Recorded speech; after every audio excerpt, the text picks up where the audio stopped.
Hello friends, आपका स्वागत है हमारे यूट्यूब चैनल स्टडी 26 पे। और आज के वीडियो में हम लोग देखेंगे जो बच्चे हिस्ट्री पेपर को लिए है, बीए फर्स्ट सेमेस्टर में है, तो उनका जो क्वेश्चन था कि सर जो मेन टॉपिक है उसको जल्दी से कराइए। तो उसी में से एक बहुत इंपॉर्टेंट टॉपिक है, देखिएगा, इसको पिछले बार नहीं पूछा गया है, तो इस बार ज़्यादा संभावना है कि आपसे पूछा जाएगा। देखिए, इस बार वो कोशिश कीजिए जो क्वेश्चन नहीं पूछा गया, ठीक है। तो कुछ क्वेश्चन हम लोग ऐसे करा देंगे जो कि नहीं पूछा गया था पहले, तो वो आपको कर लेना है फिर से, पहले से ही, ठीक है। ताकि वो क्वेश्चन जब भी बने तो आप आराम से उसका आंसर लिख सकें और अच्छे से आप अपना नंबर भी ला सकें, ठीक है। तो आज का वीडियो वही है कि इसमें आप देखिएगा सेकंड यूनिट का ये टॉपिक है, जो कि इस क्वेश्चन को अभी तक नहीं पूछा गया। शिक्षा व्यवस्था पहले पढ़ा दिए थे, भाषा और लिपि पढ़ा दिए थे, और ये दर्शन है, ठीक है। आज दर्शन पढ़ाएंगे और फिर अगले वीडियो में हम लोग धर्म पढ़ा देंगे।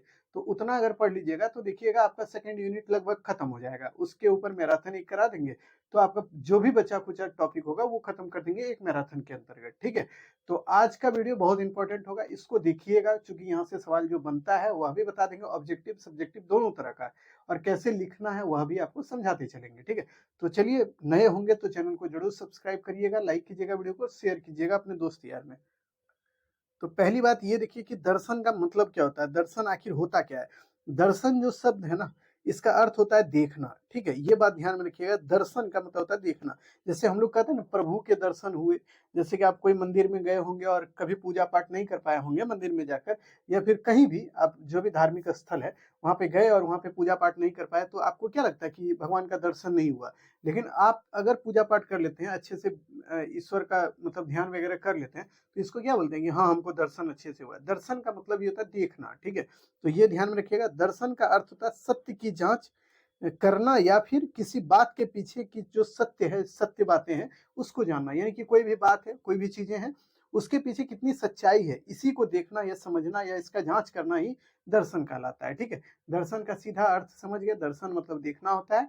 कोई भी बात के पीछे कितना सच्चाई है, कितना अच्छी बातें हैं, कितनी बुरी बातें हैं, इन चीजों को जांचना ही दर्शन कहलाता है, ठीक है। दर्शन, भारतीय दर्शन को दो पार्ट में हम लोग बांट के पढ़ते हैं। एक होता है आस्तिक दर्शन, एक होता है नास्तिक दर्शन। तो देखिए, आस्तिक और नास्तिक इसी तरह आप बनाइएगा। आस्तिक दर्शन उसे कहते हैं ना बच्चों, जो वेद की सत्ता को माने, जो ईश्वर को माने, ठीक है। और नास्तिक दर्शन उसे कहते हैं जो वेद की सत्ता को नहीं स्वीकार करता है, अर्थात जो कि वेद की सत्ता को ना स्वीकार करते हुए ईश्वर को ना माने, उसी को बोलते हैं नास्तिक दर्शन। दोनों बातें याद रखिएगा। एक होता है कि जो वेद की सत्ता को मान रहा है, एक है जो वेद की सत्ता को नहीं स्वीकार कर रहा है। तो दोनों एकदम सिमिलर चीजें हैं, तो लेकिन बस थोड़ा अंतर है दोनों में, ये कि एक वेद को मान रहा है, एक नहीं मान रहा है। नो मतलब होता है नहीं, और ना से हो गया नास्तिक, ठीक है। दोनों एक जैसा है। और आस्तिक का मतलब होता है कि जो आस्था रखे ईश्वर में, वेद में, उसी को बोलते हैं आस्तिक, ठीक है। अब देखिए, आस्तिक और नास्तिक दर्शन कौन कौन है। तो पहले हम लोग आस्तिक दर्शन को देखते हैं, फिर अंतिम में नास्तिक दर्शन को देखेंगे, ठीक है। तो देखिए, आस्तिक दर्शन वो है जो वेद की सत्ता को माने, यानी कि वो मानता है कि ईश्वर है, और उसके बाद ये बोलता है कि हाँ, वेद जो है ना वो सर्वोपरि है, ये भी बात ये मानता है, ठीक है। तो ये लोग जो हैं, जो आस्तिक दर्शन वाले हैं, वो वेद और ईश्वर सबको मानते हैं, ठीक है। वहीं नास्तिक वाले जो है, वो ना तो वेद को मानने वाले हैं और ना ही ईश्वर, वो बोलते हैं ईश्वर नहीं है, वो ईश्वर की सत्ता को नहीं स्वीकार करते, ठीक है। तो इस बात को ध्यान में रखिएगा। जो ईश्वर की सत्ता को स्वीकार करे या विश्वास करे, उसे आस्तिक दर्शन वाला कहा जाता है, या आस्तिक दर्शन कहते हैं। ये वेदों की सत्ता को भी मानते हैं। इनके अंतर्गत षड दर्शन आता है, यानी 6 दर्शन इसके अंतर्गत आते हैं। आपने जाना होगा, यहाँ से क्वेश्चन आपका वीवीआई है, यहाँ से रट्टा मार दीजिएगा कि यहाँ से क्वेश्चन आपका वीवीआई है, यहाँ से ऑब्जेक्टिव क्वेश्चन बनेगा। सब्जेक्टिव भी अभी बता देंगे कैसे बनेगा, ठीक है।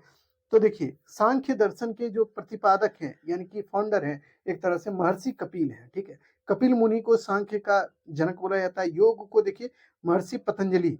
तो देखिए, इसको याद करने का एकमात्र तरीका जो हम मानते हैं, जो कि आपको याद हो जाएगा। तो देखिए, महर्षि पतंजलि इस तरह याद रखिएगा। पतंजलि जो अभी कंपनी है भारत में, वो रामदेव की है, और रामदेव बाबा क्या करते हैं, योग करते हैं, तो योग से जोड़िएगा पतंजलि कंपनी को, ठीक है। उसके बाद देखिए, न्याय जो होता है वो महर्षि गौतम। गौतम बुद्ध के बारे में आप जानते हो, भगवान का उनको दर्जा दिया जाता है, तो उसी से याद रखिएगा। भगवान गौतम बुद्ध जो है, वो जब भी करेंगे वो न्याय का काम करेंगे, तो इसीलिए न्याय उनसे जोड़ लीजिएगा, ठीक है।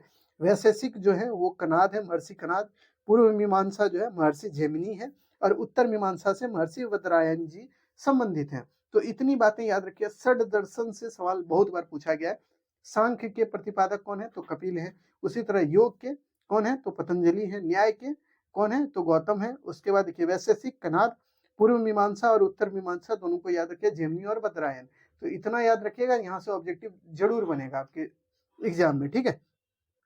अब देखिए ये षड जो दर्शन थे, ये छहों दर्शन से हम लोग जो मेन मेन टॉपिक है या मेन मेन जो बातें हैं इनमें, उनको अब देख लेते हैं कि आखिर इनके प्रतिपादक आपने देख लिया, बट इसमें जो मेन मेन चीजें दी गई है उनको भी जानना जरूरी है, क्योंकि आपसे कभी कभी क्वेश्चन बहुत डीप पूछेगा, तो ऐसे ही पूछेगा कि बताइए कहाँ से क्या सृष्टि के बारे में कहाँ से जानकारी मिलती है, ये सभी चीजें आपसे पूछेगी तो आप फंसिएगा। इस वजह से इसको थोड़ा डिटेल हम लोग पढ़ लेते हैं या देख लेते हैं। तो देखिए सांख्य दर्शन जो है ना, सांख्य दर्शन यह सबसे प्राचीन दर्शन माना जाता है। यह दर्शन जो है ना, यह मानता है कि जगत और सृष्टि की उत्पत्ति जो है वो प्रकृति से हुई है। यानी ये बोलता है कि देखिए ये जो सृष्टि है हमारा ना, ये नेचर से उत्पन्न हुआ है, यानी प्रकृति से उत्पन्न हुआ है, ना कि कोई और इसको बनाया है या इसको उत्पत्ति करने वाला है, ठीक है। तो इसको ध्यान में रखिएगा। और सांख्य दर्शन के प्रतिपादक का नाम यहाँ लिख लीजिएगा कि कपिल है, ठीक है। उसके बाद देखिए योग, योग दर्शन जो है ना, इस दर्शन के प्रतिपादक कौन है पतंजलि हैं, ठीक है। योग सूत्र भी ये बुक लिखे थे पतंजलि, उसमें योगा से संबंधित बातों को दिया गया था, जैसे कि योग से संबंधित यम नियम आसन प्राणायाम ध्यान, ये सब के बारे में इसमें चर्चा किए थे ये योग सूत्र में, ठीक है। तो इसको ध्यान में रखिए, योग सूत्र में ना योगा से रिलेटेड सारी चीजें उसमें मतलब बताई गई है, ठीक है। तो देखिए इस दर्शन का प्रमुख ग्रंथ जो है योग सूत्र है, और ये किसका है पतंजलि का है, ठीक है। योग सूत्र में अष्टांग मार्ग, वही यम दर्शन नियम प्राणायाम ये सब जो है ना उसी में दिया है, अष्टांग मार्ग इसी में चर्चा है, ठीक है, योग दर्शन में। और इसमें मोक्ष की कल्पना की गई है योग दर्शन के द्वारा, ठीक है। तो देखिए पहला सांख्य, दूसरा योग दर्शन। योग दर्शन में योग से संबंधित बातें हैं, मोक्ष से संबंधित बातें हैं, और सांख्य दर्शन में आपको बताया सृष्टि या जगत की उत्पत्ति को लेकर बातें की गई है। दोनों के जो प्रतिपादक हैं दोनों का याद रखिएगा नाम, जैसे सांख्य के कपिल हैं तो योग के कौन है पतंजलि है। अब आ जाइए न्याय, न्याय दर्शन से संबंधित कौन है तो गौतम बुद्ध है, नहीं गौतम बुद्ध नहीं, गौतम ऋषि, ठीक है। तो गौतम ऋषि हैं इसके प्रतिपादक। इसका मुख्य जो ग्रंथ है न्याय सूत्र है, ठीक है, यह भी ध्यान में रखिएगा। यह दर्शन सिर्फ तर्क पर आधारित है, यानी ये दर्शन बोलता है कि तर्क पे जो बातें सत्य है उसी को ये मानता है। यानी इसमें एक बात ध्यान में रखिएगा, जो लॉजिक पे आधारित दर्शन है वो न्याय दर्शन है, ठीक है। तो इसको जैसे भी हो याद रखिएगा। तो तीनों दर्शन को एक एक करके याद करके रखिएगा। चौथा दर्शन जो आपको पता है वो है वैशेषिक दर्शन। वैशेषिक दर्शन जो है इसके प्रतिपादक कनाद मुनि है, इसको याद रखिएगा। यह दर्शन परमाणुवाद, आपसे यही सवाल पूछा गया था कि परमाणुवाद के सिद्धांत का प्रतिपादक कौन है तो कनाद मुनि है, ठीक है। और परमाणुवाद जो है ये किस दर्शन से संबंधित है तो वैशेषिक दर्शन से संबंधित है, तो ये बात भी ध्यान में रखेंगे आप।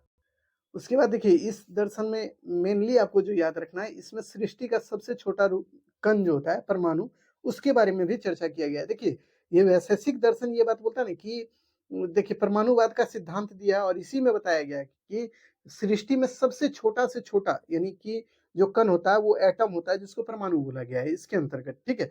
तो इसको भी ध्यान में रखिएगा, जिससे इस सृष्टि का निर्माण हुआ है। यानी कि देखिए आप एक घर बनाते हैं, सीधा मतलब ये समझिएगा कि आप एक घर को बनाते हैं, तो घर को बनाने में छोटा छोटा कण को जोड़ते हैं, जैसे ईंट बालू पत्थर ये सब। उसी तरह ये दर्शन बोलता है कि देखिए जो हमारी पृथ्वी बनी है ना, बहुत छोटे छोटे कणों से मिलकर बनी हुई है, उसी में एक कण का नाम ये बोलता है परमाणु है, जो कि सबसे छोटा कण है, ठीक है। तो इसको ध्यान में रखिए, वैशेषिक दर्शन बहुत इंपॉर्टेंट है, और इसके प्रतिपादक को भी ध्यान में रखना। और इसमें जो जो बातें दी गई है, परमाणु सिद्धांत जो दिया गया है, परमाणुवाद का सिद्धांत, ये इसी में दिया गया है, तो इसको भी रट के रखिएगा, क्योंकि यहाँ से सवाल बनता है कि परमाणुवाद का सिद्धांत किस दर्शन में दिया गया है, तो आपको याद रखना है वैशेषिक दर्शन में, ठीक है। उसके बाद देखिए पूर्व मीमांसा, पूर्व मीमांसा के जो प्रतिपादक हैं वो जैमिनी जी हैं, महर्षि जैमिनी। यह कर्म पर आधारित दर्शन है, इसमें मतलब कि कर्म के बारे में चर्चा किया गया है, जैसा कर्म कीजिएगा वैसा फल मिलेगा, ये तमाम चीजों को यहाँ पे डिस्क्राइब किया गया है, ठीक है। तो पूर्व मीमांसा को भी ध्यान में रखिएगा, ये जैमिनी जी का। और उत्तर मीमांसा जो है ये बदरायन जी का है, ठीक है। तो इसको भी ध्यान रखिएगा, ये उत्तर मीमांसा किससे संबंधित है बदरायन से, ठीक है। तो देखिए मेन मेन जो इसमें है दर्शन को लेकर वो हम बता दिए आपको, ठीक है। ये पूरा था आस्तिक दर्शन, ठीक है। अब देखिए नास्तिक दर्शन क्या है, आखिर उसको भी देखना बहुत जरूरी है। तो नास्तिक दर्शन को समझिएगा कि नास्तिक दर्शन मतलब वो होता है ना जो वेद की सत्ता को ना माने, जो ईश्वर के स्वरूप को स्वीकार करने से डिनाई करे। यानी सीधा मतलब ये है जो कि ईश्वर को नहीं मानता हो, जो वेद को नहीं स्वीकार करता हो, वही नास्तिक है। यानी नास्तिक यानी कि नहीं मानने वाला। ठीक है, तो इस बात को ध्यान में रखिएगा कि नास्तिक वो जो वेद की सत्ता नहीं मानेगा, ईश्वर को नहीं मानेगा, नास्तिक कहलाएगा। ठीक है, तो देखिए वेदों की सत्ता को स्वीकार नहीं करने वाला जो है नास्तिक आता है। इसके अंतर्गत आप देखिएगा चार्वाक दर्शन पढ़ेंगे, बौद्ध दर्शन पढ़ेंगे और जैन दर्शन को पढ़ेंगे। ठीक है, तो पहले हम लोग बौद्ध दर्शन और जैन दर्शन को पढ़ते हैं और फिर चार्वाक के बारे में आपको बता देंगे।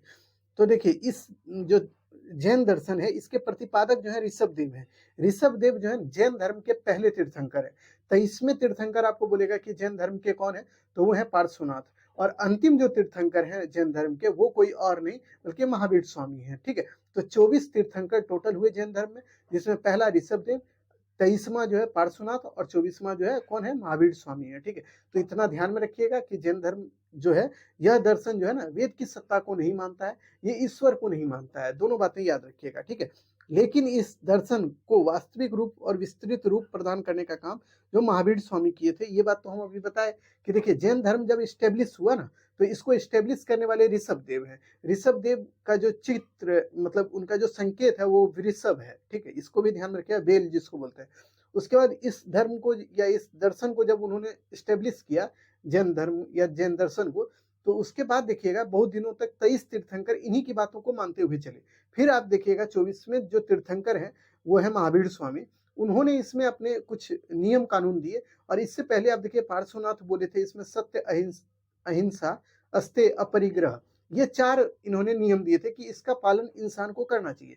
और फिर देखिए महावीर स्वामी जब आए तो उन्होंने इसी में चारों में ब्रह्मचर्य को जोड़ दिया। यानी 5 इन्होंने नियम बताया कि जिसका पालन हर एक इंसान को करना चाहिए। यानी सभी हर हमेशा सही बोलिए, सत्य बोलिए, अहिंसा का पालन कीजिए, यानी कि किसी भी जो जानवर है उसकी मृत्यु या फिर उसका कारण ना बनिए आप, यानी उसको नहीं मारिए। अपरिग्रह का मतलब चोरी वगैरह मत कीजिए। उसके बाद देखिए इन्होंने ब्रह्मचर्य का बात बोला कि भाई हर एक इंसान को ब्रह्मचर्य का जीवन जीना चाहिए। ये 5 इसमें नियम कानून दिए गए थे किसमें, जैन दर्शन में। तो इसको भी ध्यान में रखिएगा, जैन दर्शन के अंतर्गत 5 नियम कानून दिए गए। और जो 5 नियम कानून दिए थे वो महावीर स्वामी दिए थे। उससे पहले जो 4 नियम कानून था वो पार्श्वनाथ दिए थे। ठीक है, तो इसको ध्यान में रखना है आपको। ठीक, उसके बाद देखिए इस दर्शन में त्रिरत्न सिद्धांत को भी दिया गया, जैसे सम्यक दर्शन, सम्यक ज्ञान और सम्यक आचरण। ये 3 दर्शन का सिद्धांत इसमें दिया गया है। तो जैन दर्शन को लेकर इतना बात ध्यान में रखिएगा कि ये दर्शन जो है ये ईश्वर की सत्ता को नहीं मानता है, वेद की सत्ता को नहीं स्वीकार करता है। और इसमें जो है आपको बताया कि इसमें 5-6 नियम दिया गया है, नहीं माफ कीजिएगा 5 नियम दिया गया है। वो कौन था कि भाई देखिए इसमें बोला है सत्य बोलिए, अस्तेय मत कीजिए यानी चोरी चपाटी नहीं कीजिए। उसके बाद देखिए अहिंसा मत कीजिए, किसी भी कीड़ा मकोड़ा जो भी है जानवर है उसको मत मारिए। उसके बाद इसी दर्शन में यह भी बोला गया कि भाई देखिए आप अगर इंसान हैं तो आप जो है ब्रह्मचर्य का जीवन पालन कीजिए, यानी ब्रह्मचर्य के नियम को पालन करना है आपको। ठीक है, तो ये सभी बातें यही जैन दर्शन में की गई थी। अब देखिए बौद्ध दर्शन क्या है उसको देख लीजिए। यह भी एक तरह से आप जानिए एक चीज को कि यह भी एक नास्तिक दर्शन है।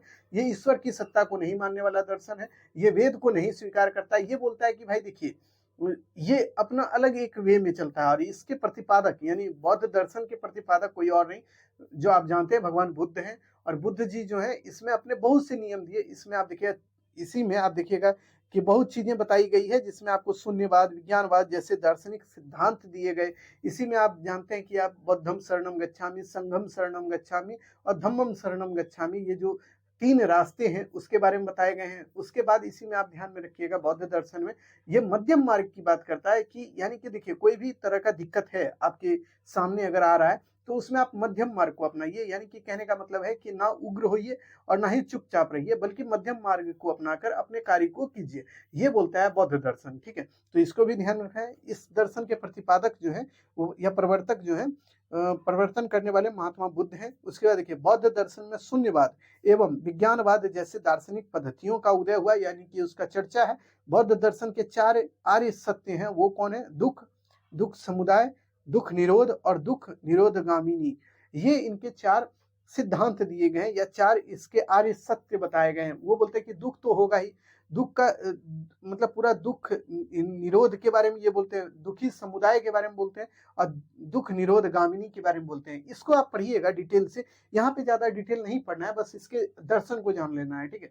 इसको डिटेल से आप कब पढ़िएगा जानते हैं? जब बौद्ध दर्शन आपको पढ़ाएँगे 3rd सेमेस्टर में, वहाँ पे देखिएगा बहुत डिटेल आपको पढ़ना है, ठीक है? तो यहाँ पे आपके सिलेबस के अकॉर्डिंग नहीं डिटेल पढ़ना है, इसीलिए आपको बहुत पैनिक नहीं होना है, बहुत टेंशन नहीं लेना है कि सर ये नहीं, वो नहीं, ये वो नहीं करना है। आपको जैसे पढ़ा रहे हैं ना, बस उतना ध्यान में रखना है। अब देखिए अंतिम जो दर्शन है, जो कि अब देखिएगा ईश्वर की सत्ता को नहीं मानता है, वो है चारवाक दर्शन।